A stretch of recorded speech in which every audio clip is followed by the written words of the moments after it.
وہ کام ہو گیا جس کا کراچی میں کبھی تصور نہیں تھا. تو ان کی یہ جو سول گورنمنٹ ہے اس کا کراچی کی کم از کم بات کر رہا ہوں میں, ان کا کام نہیں ہے بھائی, ان سے ہونے کا نہیں ہے. پنجاب کا معاملہ الگ ہے, وہاں کے جو بھی آتا ہے کم از کم پنجاب سے مخلص ہوتا ہے.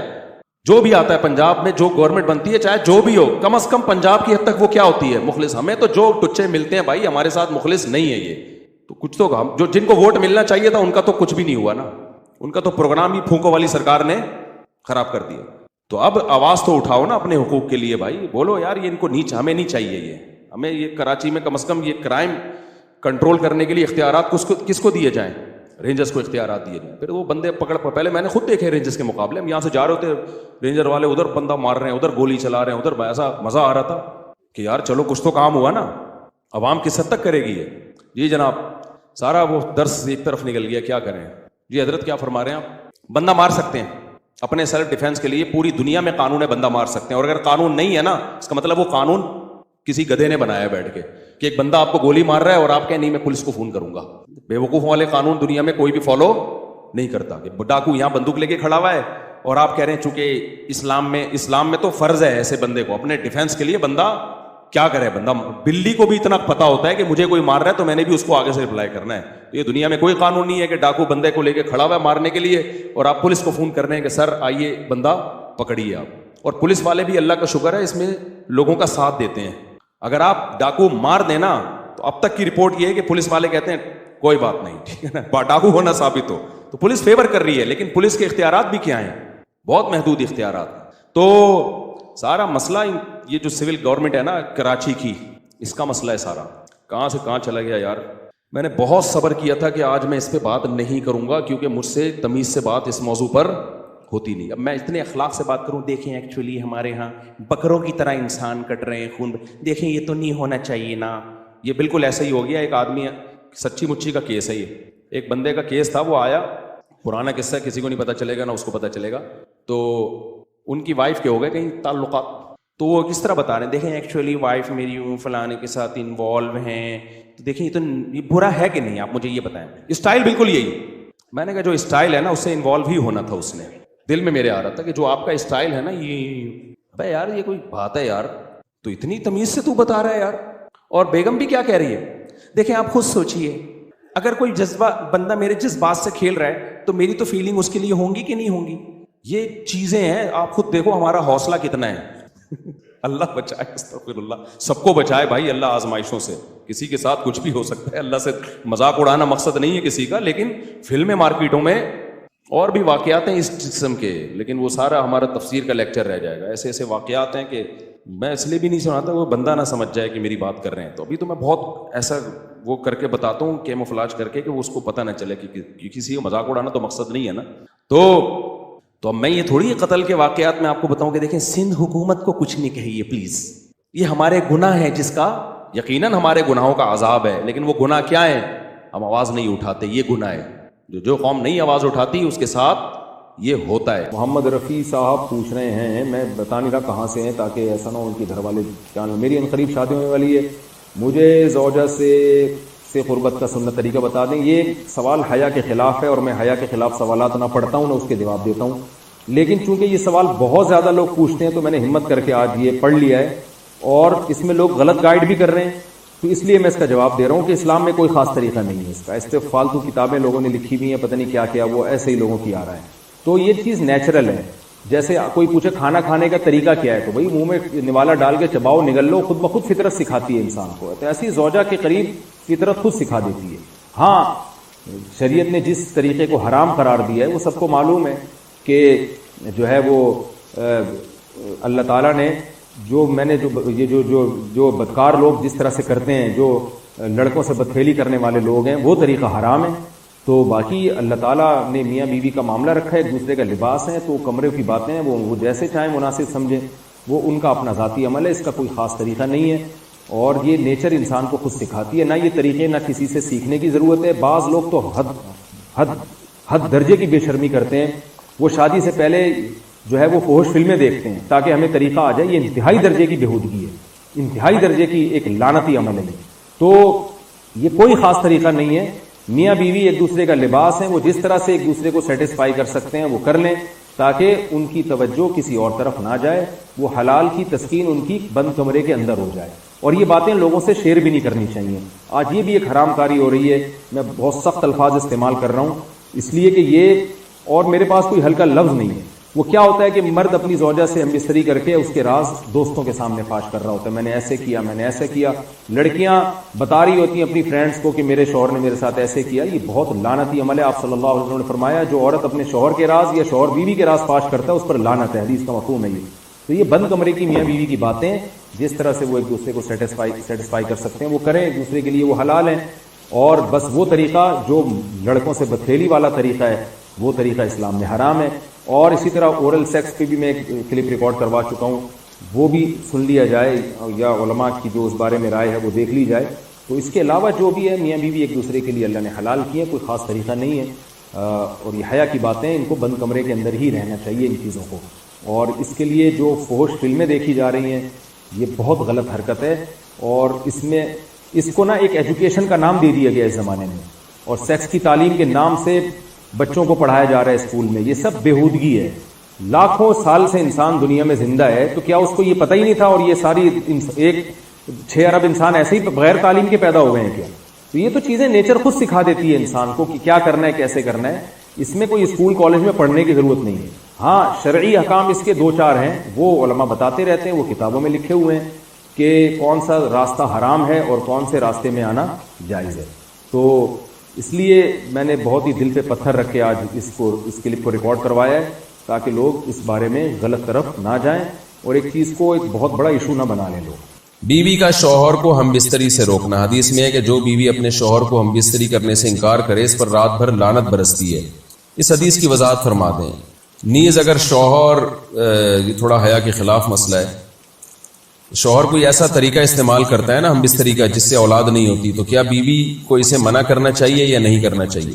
دیکھیں حدیث میں آتا ہے کہ کوئی شوہر اپنی بیوی کو رات کو اپنے بستر کی طرف بلائے، یہ کنایہ یعنی ہم بستری کرنا چاہتا ہو، عورت منع کر دے، فرشتے اس پہ ساری رات لعنت پڑھ بھیجتے ہیں. یہ بالکل صحیح حدیث ہے. اب ہمارے بعض اسکالر کیا کرتے ہیں، جب ان سے یہ بات پوچھی جائے تو وہ بات کو گھما دیتے ہیں، سیدھی بات نہیں بتاتے کہ بھئی یہ شریعت میں مرد کا حق ہے کہ عورت اس کو ہم بستری سے نہیں روک سکتی. کیونکہ ویمن رائٹس کے نام پہ آج کل بہت تحریکیں چل رہی ہیں، تو وہ بھی کچھ لبرل اسکالرز ہیں جو ہر وقت جو ہے نا کوشش کرتے ہیں کہ خواتین ہم سے ناراض نہ ہو جائیں. تو بھئی آپ شریعت کا حکم بتائیں صاف صاف، چاہے عورت خوش ہوتی ہے ناراض ہوتی ہے. بعض حقوق مردوں کے ہیں بعض عورتوں کے ہیں تو وہ بتانے پڑتے ہیں. تو اسی طرح عورت کا بھی حق، مرد کا بھی حق یہ ہے کہ عورت اگر مرد اس کو ہم بستری کے لیے بلاتا ہے تو عورت اسلام میں منع نہیں کر سکتی، اس کے لیے گناہ ہے. ہاں بیمار ہو تو ایک الگ بات ہے، بخار ہے اس کو، کوئی واقعی بیماری ہو تو پھر ایک الگ بات ہے. نارملی اس کو اجازت نہیں ہے کہ وہ شوہر کو منع کر دے، بلکہ اس میں حدیث میں بہت سخت تاکید ہے. آپ صلی اللہ علیہ وسلم کی ایک حدیث میں یہاں تک فرمایا کہ عورت اگر یعنی چولہے پہ ہو، روٹی پکا رہی ہو، اس طرح کی حدیث کا مفہوم ہے، یعنی بہت بزی بھی ہو تو بھی اس کو اپنے کام کو چھوڑ کر شوہر کی خواہش کو پورا کرنا پڑے گا. اور یہ نیچر کے بھی مطابق ہے، کیونکہ مرد میں جب یہ سیکس کی خواہش پیدا ہوتی ہے اور اس کو کچلا جائے تو مرد بہت زیادہ ڈسٹرب ہوتا ہے. خواتین اس میں اپنے آپ کو مردوں جیسا سمجھتی ہیں، وہ سمجھتی ہیں ہمارا اس میں وہی حق ہے جو مرد کا حق ہے. بھائی اللہ نے دونوں کی ڈیزائرز میں زمین آسمان کا فرق رکھا ہے، تو مرد کو بہت زیادہ نقصان ہوتا ہے اس سے، وہ بہت زیادہ مینٹلی ڈسٹرب ہوتا ہے اس سے، کیونکہ اللہ نے یہ ڈیزائرز عورت کی نسبت مرد میں بہت زیادہ رکھی ہے، تھوڑی زیادہ نہیں بہت زیادہ رکھی ہے. تو میڈیکلی یہ بات ثابت ہو چکی ہے. تو دوسرا ایک تو مینٹلی بہت زیادہ ڈسٹرب ہوتا ہے وہ، دوسری بات یہ کہ پھر اس کے گناہ کی طرف توجہ جائے گی، وہ حرام کاموں کی طرف جائے گا. تو اس لیے عورت کو اس بارے میں مرد کا ساتھ دینا چاہیے. یہاں فوراً بعض خواتین یہ سوال پوچھتی ہیں کہ اچھا اگر عورت کے دل میں خواہش ہو اور مرد وہ خواہش پوری نہ کرے تو کیا مرد پہ بھی لعنت ہوتی ہے؟ تو اس کا سیدھا جواب یہ کہ نہیں، مرد پہ لعنت نہیں ہوتی. اس کی وجہ یہ ہے، دو اور دو چار کی طرح میں صاف بات کروں گا. وجہ اس کی یہ ہے کہ عورت کے لیے مرد کی اس خواہش کو پورا کرنے میں عورت کی کوئی انرجی نہیں استعمال ہو رہی، جبکہ اگر مرد کا موڈ نہ ہو اور عورت کا موڈ ہو تو پھر مرد اپنے آپ کو پریپیئر نہیں کر سکتا، اس کے لیے بہت تکلف کرنا پڑے گا اس کو. اخلاقی طور پر تو ٹھیک ہے، مرد کو یہی حکم دیا جائے گا کہ زوجہ کی خواہش کو پورا کرے، لیکن اس پر شریعت نے لازم نہیں کیا ہے، کیونکہ ایک چیز مرد کے اختیار میں نہیں ہے تو لازم کیسے ہو سکتی ہے؟ یعنی ایک آدمی کا وہ ذہنی طور پر تیار ہی نہیں ہے اس کے لیے، تو مرد کے لیے تو جب تک ذہنی طور پہ تیار نہ ہو یہ عمل کر نہیں سکتا، جبکہ عورت کر سکتی ہے. تو انرجی جو استعمال ہوتی ہے نا اس میں بہت زیادہ، وہ تو مرد کی انرجی یوز ہوتی ہے. تو شریعت اس کو کیسے پابند بنا سکتی ہے کہ اس کے ذہنی طور پر وہ مینٹلی تیار سے یعنی ایک عمل کر سکتا ہے؟ تو یہ ظلم ہوتا ہے اس کے اوپر کہ وہ مینٹلی تیار نہیں ہے اور اس کو شریعت کہے کہ اگر بیوی آپ سے مطالبہ کر رہی ہے اور آپ مطالبہ پورا نہیں کرو گے تو آپ پر لعنت ہوگی. تو وہ اس لعنت سے بچنے کے لیے اپنے آپ کو مینٹلی کیسے تیار کرے گا؟ بعض دفعہ تیار کر لیتے ہیں، بعض دفعہ نہیں ہو پاتا. اس کا تو دماغ سے بہت گہرا تعلق ہے. تو اس لیے مرد کے لیے تو شریعت نے حکم یہ کیا ہے کہ 4 مہینے میں کم از کم ایک دفعہ اس پر لازم ہے کہ وہ اپنی زوجہ کی خواہش کو پورا کرے. اور ویسے جب زوجہ میں خواہش ہو تو اخلاقی طور پر مرد کی ذمہ داری ہے کہ وہ اپنی زوجہ کی خواہش کو پورا کرے، لیکن شریعت نے اس پہ واجب نہیں قرار دیا کیونکہ یہ اس کے اختیار سے اوپر کی چیز ہو جائے گی. باقی عورت کے لیے اختیار ہے اس کو، ہاں بیمار ہے یا مینسز ہیں وہ تو پھر تو ایک ویسے ہی مینسز میں ہم بستری جائز نہیں ہے. باقی رہا یہ مسئلہ کہ خواتین پھر یہ کہتی ہیں کہ اسلام نے تو پھر مردوں کو بہت زیادہ حقوق دے دیے. تو ایسا نہیں ہے. اگر یہ حق اسلام نے مرد کو دیا ہے تو بہت سارے حقوق عورت کو بھی تو دیے ہیں نا. بہت سارے عورت کو بھی تو حقوق دیے کہ جو خود پہنتے ہو، جیسا معیاری لباس خود پہنتے ہو اپنی بیوی کو بھی ویسے ہی معیاری لباس پہناؤ. جیسا معیاری کھانا خود کھاتے ہو، حدیث میں آتا ہے ویسا معیاری کھانا بیوی کو بھی کھلاؤ. تو یہ بھی تو عورت کو بھی تو حقوق دیے ہیں. ہماری خواتین جس ویسٹرن کلچر کو فالو کر رہی ہیں اس کلچر میں تو یہ ہے کہ عورت شوہر کو ہم بستری سے روک سکتی ہے، شوہر بیوی کو بھی روک سکتا ہے، یعنی شوہر بھی منع کر سکتا ہے، عورت بھی منع کر سکتی ہے. وہاں دونوں کے حقوق سیم ہیں، لیکن پھر وہ اتنے سیم ہیں کہ پھر وہاں مرد کے ذمے شوہر کا عورت کے ذمے یعنی مرد کے ذمے عورت کا نان نفقہ بھی نہیں ہے. تو پھر گیس بجلی کے بل بھی عورت یعنی مرد کے ذمے نہیں ہے. تو پھر خواتین سے لینا ہے نا ویسٹرن کلچر کو، تو پھر پورا لینا وہاں سے. تو پھر شوہر کیوں گیس بجلی کے بل جمع کرا رہا ہے، بچوں کی اسکول کی فیسیں شوہر کیوں دے رہا ہے، شوہر نان نفقہ کیوں دے رہا ہے؟ تو جب اسلام نے کچھ حقوق عورت کو دیے ہیں تو کچھ شوہر کو بھی دیے ہیں. تو اسی طرح سے بیلنس ہماری سوسائٹی میں قائم ہوگا. تو اس لیے خواتین کو یہ نہیں کرنا چاہیے کیونکہ بہت سی ایسی شکایتیں آتی ہیں جس میں مرد بہت زیادہ ڈسٹرب ہوتا ہے، پھر وہ ان کی لڑائیاں ہوتی ہیں، طلاقیں ہوتی ہیں. عورت اس کو نارمل لے رہی ہوتی ہے، مرد کے دماغ پہ شہوت کا ایک جنون چڑھا ہوا ہوتا ہے. جب بیوی اس کو منع کرتی ہے وہ بہت زیادہ مینٹلی ڈسٹرب ہوتا ہے اور پھر وہ مار دھاڑ تک نوبت بھی آتی ہے، پھر وہ طلاقوں تک نوبت بھی آتی ہے. تو یہ بہت غلط چیز ہے. ہمارے نبی صلی اللہ علیہ وسلم نے جب عورت کو حکم دیا ہے کہ مرد کی خواہش کو، اپنے شوہر کی خواہش کو پورا کرے تو اسی میں خیر ہے. عورت کو چاہیے اس وقت چاہے دل نہ بھی چاہ رہا ہو اپنے شوہر کی اس خواہش کو پورا کر دیا کریں. اس کے وقتی طور پر تو آپ کو نقصانات نظر آئیں گے لیکن لانگ ٹرم میں اس کے فائدے ہیں، اس سے گھر میں فائدے حاصل ہوں گے اور اسلام کی مان کے چلنے میں ہی عورت کے لیے خیر ہے. رہا یہ مسئلہ کہ شوہر اگر کوئی ایسا طریقہ اختیار کرتا ہے ہم بستری کا جس میں وہ اولاد کو روکتا ہے تو اس میں یہ ضروری ہے کہ بیوی کی پرمیشن ہو. وہ عورت کی پرمیشن کے بغیر یہ کام نہیں کر سکتا. تو کیونکہ اولاد دونوں کا حق ہے، اولاد کو روکنے کے لیے دونوں کی پرمیشن ہوگی تو اولاد روکی جا سکتی ہے. اگر دونوں میں سے ایک کی بھی پرمیشن نہیں ہے تو پھر اولاد روک نہیں سکتی.